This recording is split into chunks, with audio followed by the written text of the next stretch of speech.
नरकों का वर्णन सुनकर परीक्षित जी महाराज घबरा गए। महाराज मैंने भी एक अपराध किया है, तो क्या मुझे भी नरक में जाना पड़ेगा? सुखदेव जी महाराज ने एक कथा सुना दी अजामिल की।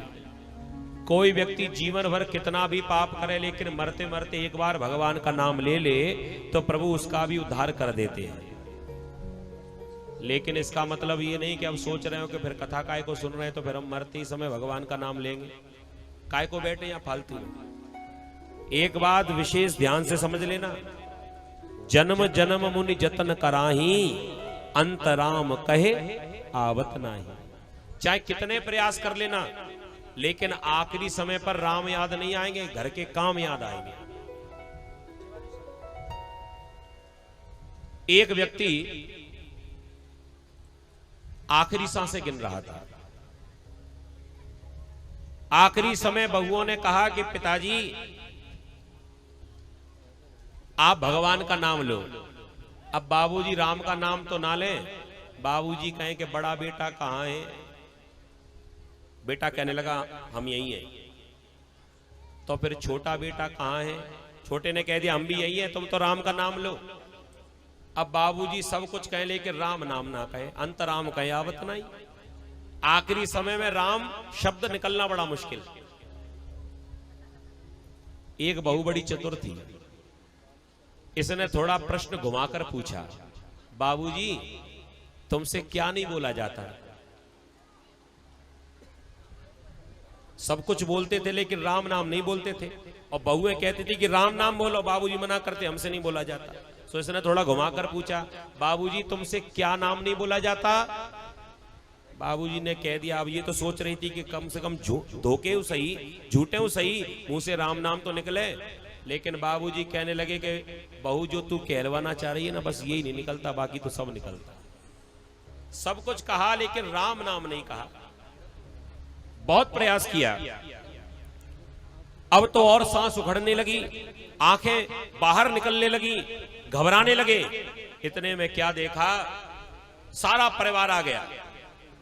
आखिरी समय आखिरी सांसें गिनते गिनते भी बच्चों का ध्यान था। बड़ी बहू कहाँ है?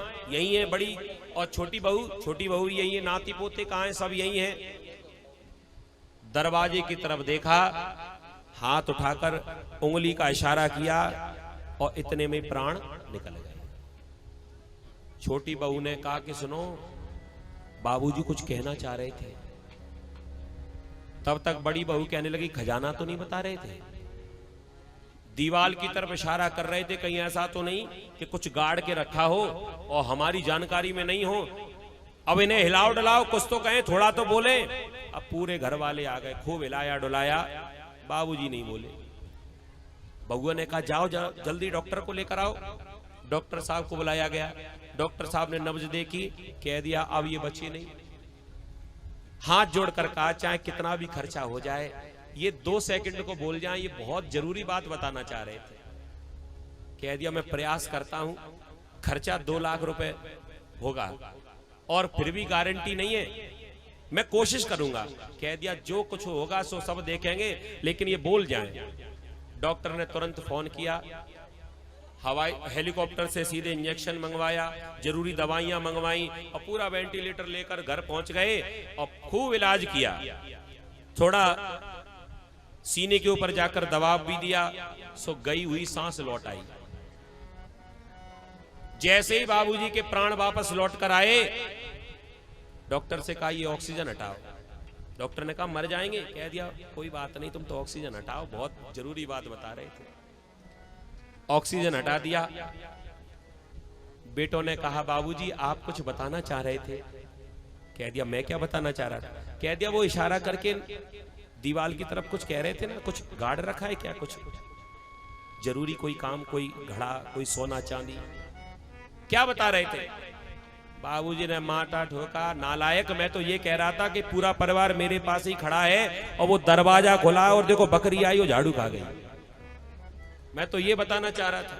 और तब तक प्राण बाबूजी के निकल गए। अभी तक तो बहुएं नहीं रोई, लेकिन अब रोई है, भगवान बाबूजी गए। तब तक छोटी बोली गए सो गए, कोई बात नहीं, उन्हें तो जाना ही था, लेकिन 2 लाख और ले गए। तो अंतराम कहे आवत नाही। कितना भी प्रयास करो। अजामिल की कथा सुना दी, जीवन भर पाप ही पाप किया, लेकिन आखिरी समय में इसके मुंह से नारायण शब्द निकल गया, क्योंकि इसके बेटे का, सबसे छोटे बेटे का नाम था नारायण। संतों के कहने से नाम नारायण रख दिया, और छोटे को प्रेम सबसे ज्यादा करता था, तो हमेशा उसी से काम करवाता था। बेटा नारायण भोजन लाओ, बेटा नारायण जल लाओ, बेटा नारायण तकिया लाओ, बेटा नारायण मेरे पैर दबाओ। ऐसी आदत बन गई नारायण नारायण कहने की। आखिरी समय में यम के दूत लेने आए तो मुंह से और तो कुछ नहीं, केवल नारायण ही निकला है। बेटा नारायण मेरी रक्षा करो। जो बेटा आंगन में खेल रहा था, नारायण ने तो नहीं सुना, लेकिन बैकुंठ में बैठे भगवान नारायण ने सुन लिया और तुरंत अपने पार्षदों को भेजा, मेरा भक्त मुझे बुला रहा है। और तुरंत पार्षद आ गए और विमान में बिठाकर भगवान के घर लेकर गए। बोलिए नारायण भगवान की जय हो। ऐसे अजामिल दुष्ट के ऊपर भगवान ने कृपा की।